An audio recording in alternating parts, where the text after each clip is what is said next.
looking at the speaker and listening. When the leopard plays the game with Caleb, you just turn your head. The leopard is going to eat him. Oh, Muhtar thinks maybe next that the leopard is going to eat Anansi. Oh, that was a great prediction. Devontae, would you like to share what your partner predicted? Last partner was Mm-hmm. he said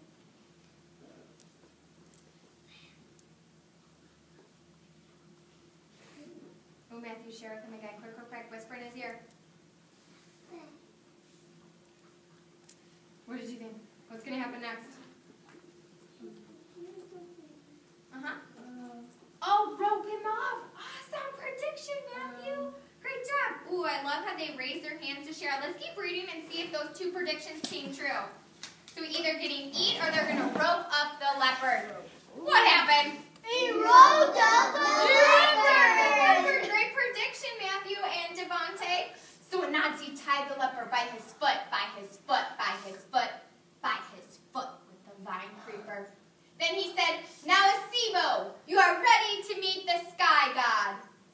And he hung the tied leopard in a tree up in the jungle. Raymond, what happened? He tied him up. Yeah, Anansi, though, said, "Hey, leopard, I'm going to tie you up, then you can tie me up." Did he let the leopard tie him up? No, that's trickster, Anansi. Everyone go, "That trickster." That's trickster. Anansi was being such a trickster, wasn't he? And he tied him up. Raymond, why did he tie him up? Oh, I love how Devontae's listening to his friend Raymond. I thought he will eat it. Right, so he didn't want to be eaten, but what does Anansi need to bring to the sky god in order to get all the stories? Because he catched it. Right, but what does Anansi need to bring to the sky god in order to get the stories? Yeah, what is that? That's called a leopard. Say leopard. Leopard. Leopard. So he needed to bring the sky god this leopard, so he tricked him and tied him up. That trickster, can you hand me that, please? Thank you so much. Melvin, thank you for raising a silent hand. What's up?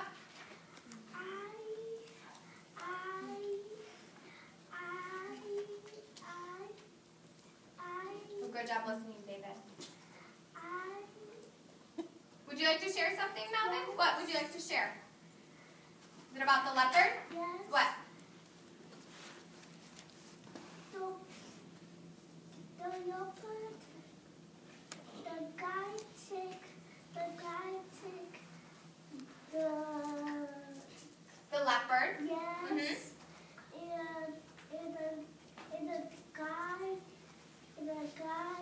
and the guy he was to do.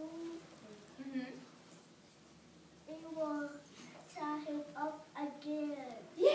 So he tied up this leopard nice and tight, and he thinks, oh, maybe he'll tie him again to make it nice and secure. Thanks, Melvin. Next, Anansi cut a frond from a banana tree. And a frond is like this leaf, this big, long leaf. And filled a calabash with water. He crept through the tall grass. Everyone creep. Creep. Great job. He crept through the tall grass, Sora, Sora, Sora, until he came to the nest of Mambaro, the hornets who sting like fire. So this is the hornet's nest. Anansi held the banana leaf over his head as an umbrella. Then he poured some of the water in the calabash over his head. So he poured some water in here. David, do you think he's going to be able to get these hornets up to the sky god? I want everyone to think about that, but David's going to answer. What do you think? Because he's going to make another web, and they're going to get stuck on the web. Oh my goodness, that would be a really great way to catch these. So you think that maybe he'll make another web, and then the hornets will get caught in the web, and that's how we bring them up. So great job. That's how David thinks he will do it. Does anyone else have a different idea of maybe how Anansi is going to get these hornets up to the sky god? Gerard, what's your idea? How is Anansi going to get these hornets up to the sky god? He's gonna put. Janela? He's gonna hit him with the big leaf.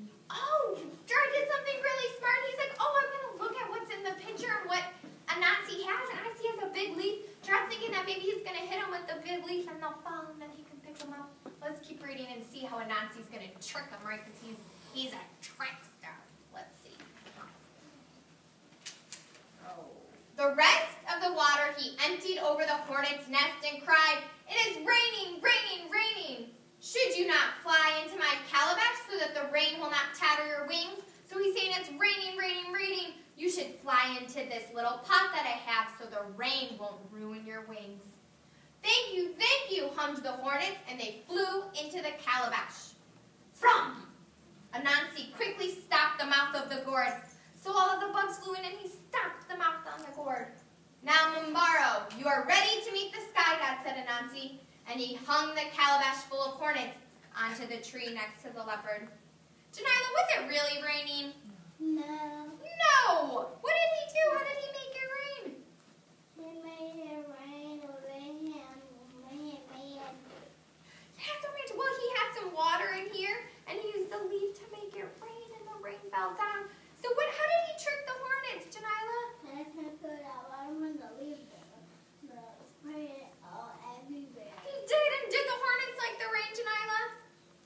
No, so why did they fly into there? Because then you don't get wet. Right, so Anansi was like, "Fly in here and you won't get wet," right? So they flew in there so they wouldn't get wet. And then Anansi locked them in there. And it said he hung them on the tree next to the leopard. So he got the leopard, he got the hornets, and now he needs to get the fairy who men never see. And Jaden was like, "Oh, how can you find something that you can't even see?" Let's see how he does it. Anansi now carved a little wooden doll holding a bowl. He covered the doll from top to bottom with sticky latex gum. Everyone show me your sticky gum.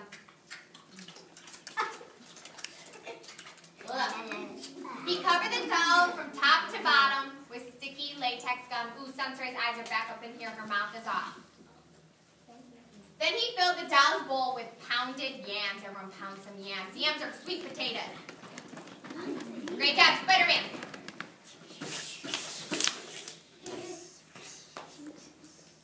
He set the little doll at the foot of a flamboyant tree, Gerard. Flamboyant tree where fairies like to dance. Yes, Ossie? I eat yam at home. Oh, you eat yams at home? Touch your belly if you've ever eaten a yam or you like yams. Awesome. He set a little doll at the foot of a flamboyant tree where fairies like to dance. Jordan. Anansi tied one end of the vine around the doll's head and he held the other hand in his hand. He hid behind a bush. So Anansi tied a string around this doll's head that he stuck with the sticky yams. And he held onto the other end of the string. In a little while, Momosha, the fairy whom no man sees, came dancing, dancing, dancing to the foot of the tree. Zakaya, what do you think is going to happen next? So this fairy is coming and there's this sticky statue that he made. What do you think might happen next? He's going to stick to the statue.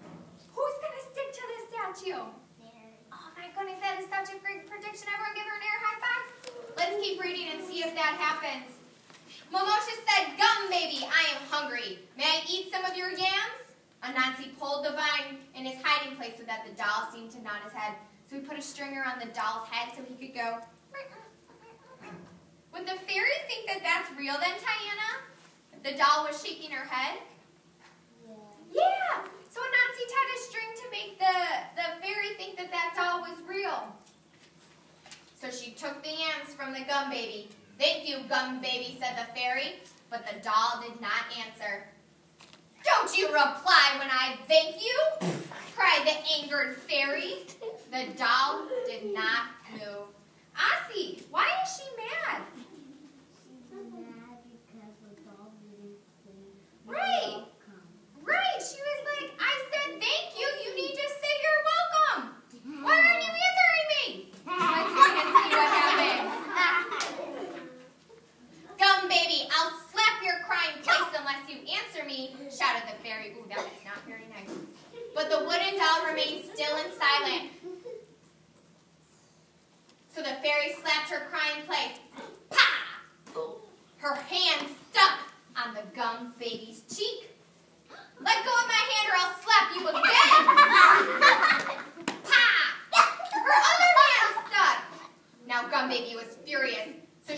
put both her feet against this doll, and she tried to push away, but then both her feet stuck too.